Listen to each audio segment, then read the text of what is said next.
नमस्कार, तुम्हा सर्वांचं खूप खूप स्वागत आहे मनीषाज किचनमध्ये. आज आपण बनवणार आहोत झणझणीत सुकट बटाटा. मी सुकी भाजी बनवणार आहे. तुम्ही पातळ देखील रसभाजी बनवू शकता. सुकट बटाटा बनवण्यासाठी आपल्याला 1 वाटी सुकट लागणार आहे.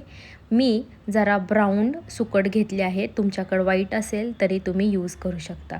सुकट बटाटा बनवण्यासाठी सुकट आपल्याला 2-3 मिनटं बारीक फ्लेमवर चांगली भाजून घ्यायची आहे.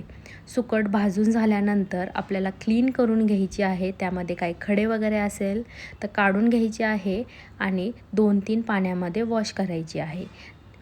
वॉश झाल्यानंतर तीच कढई आपल्याला परत गॅसवर ठेवायची आहे आणि 2 पळी तेल घालायचं आहे. तेल जास्ती घालायचं आहे थोडं, म्हणजे भाजीला टेस्ट मस्त येते. तेल कडकडीत गरम झालं की त्यामध्ये बारीक चिरलेले 2 कांदे घालायचे आहे. एकदम बारीक चिरून घालायचे आहे. कांदा छान परतून घ्यायचा आहे. कांद्याचा थोडासा कलर चेंज झाला की बटाट्याचे काप घालायचे आहे बारीक बारीक करून. ते देखील 2-3 मिनटं छान परतून घ्यायचं आहे. परतून झाल्यानंतर 10-12 लसूणच्या पाकळ्या ठेचून घ्यायच्या आहे. म्हणजे लसूणची तुम्ही पेस्ट देखील घालू शकता. पेस्ट घातल्यानंतर मस्तपैकी परतून घ्यायचं आहे.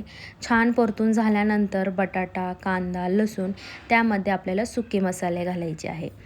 लाल तिखट, कांदा मसाला, गरम मसाला, चवीनुसार मीठ व हळद घालायची आहे.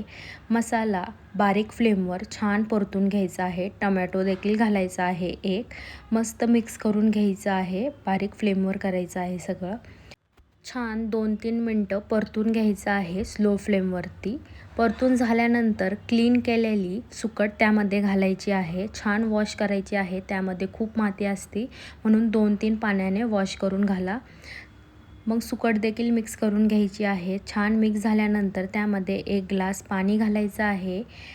झाकण ठेवून 10 मिनटं स्लो फ्लेमवर कुक करायचं आहे. 10 मिनटानंतर आपला सुकट बटाटा तयार होतो. जर तुम्हाला रसभाजी बनवायची असेल तर थोडंसं पाणी जास्ती घाला. मी सुकी भाजी बनवत आहे म्हणून 1 ग्लास पाणी घालत आहे फक्त बटाटा कुक होण्यासाठी. अशा प्रकारे सुकट बटाटा आपला तयार होतो. नक्की तुम्ही ही रेसिपी ट्राय करा आणि कशी झाली कमेंटमध्ये नक्की कळवा. पुन्हा भेटूया अशाच रेसिपीसोबत. तोपर्यंत मस्त खा, स्वस्त राहा. बाय. Thank you.